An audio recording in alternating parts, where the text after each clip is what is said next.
ఓం నమో వెంకటేశాయ. అందరికీ నమస్కారం. ఈరోజు వీడియో అత్యంత శక్తివంతమైన పూరి జగన్నాథుని 11 నామాలు.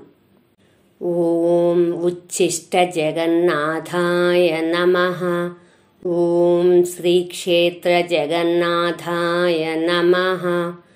ఓం శంఖక్షేత్ర జగన్నాథాయ నమః.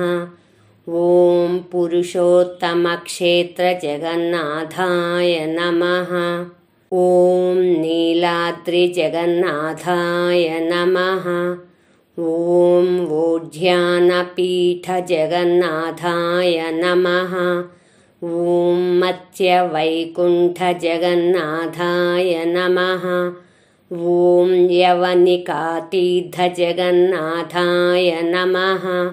ఓం కుశస్థలీ జగన్నాథాయ నమః.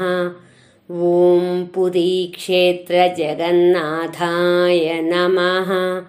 ఓం శ్రీ జగన్నాథ జగన్నాథాయ నమః.